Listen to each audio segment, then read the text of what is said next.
Olá pessoal, hoje é o último módulo de 12 módulos do curso de meditação, que visa a transcendência do ego pela iluminação do ser.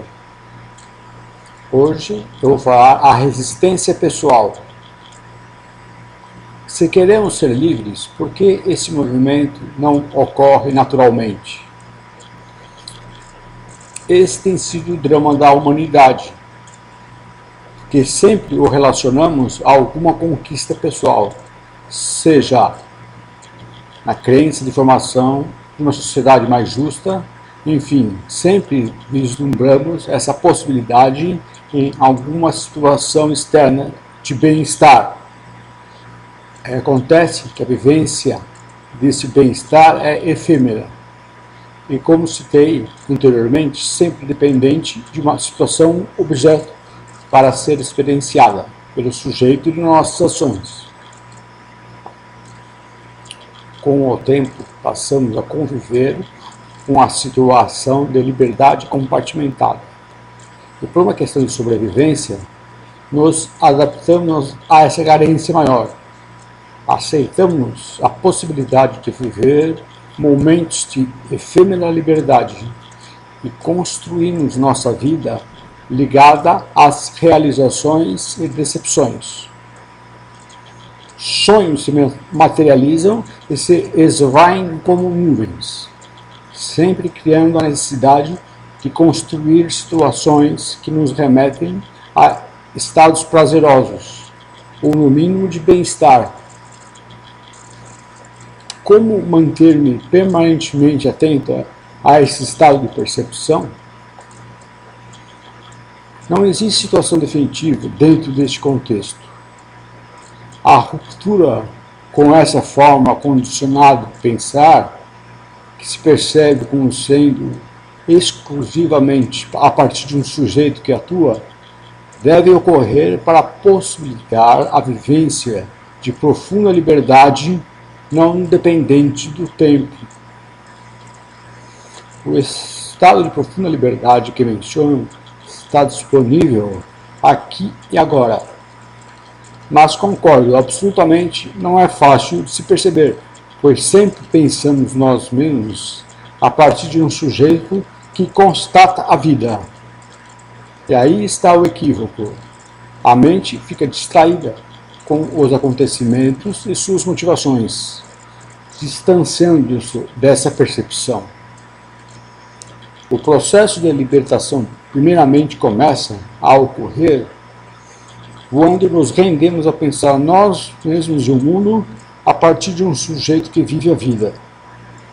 Perceber que nada que façamos nos leva àquilo que mais queremos essencialmente. Essa percepção nos oferece discernimento para não nos iludirmos mais com nossas vivências do mundo. Perceber que não falo em rejeição às vivências do mundo, mas em compreensão.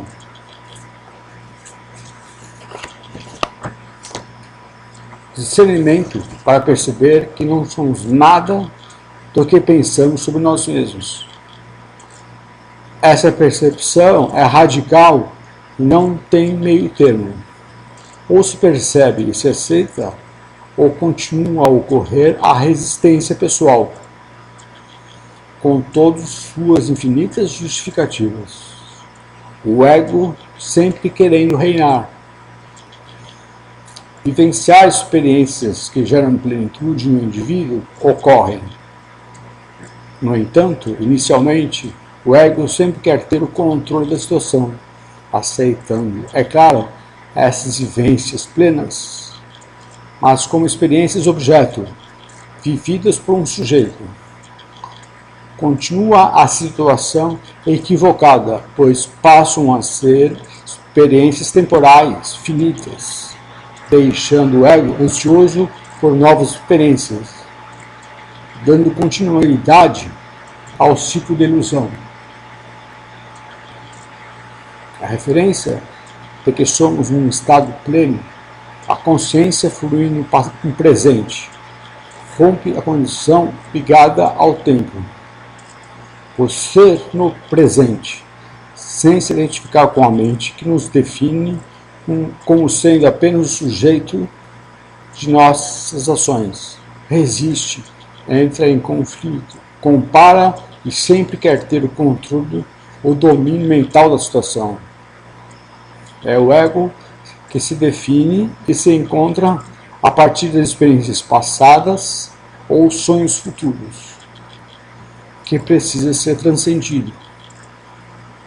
Experiências da unidade, vivenciado em estados meditativos ou de profundo bem-estar, independente do objeto causador, também ocorrem para ver a transcendência do ego.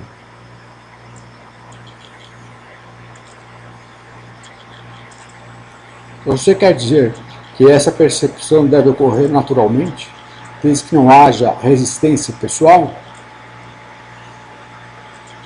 Como já observei, mesmo que para quem adquire essa referência interior essencial, ainda corre o risco de viver de acordo com as necessidades e desejos do ego.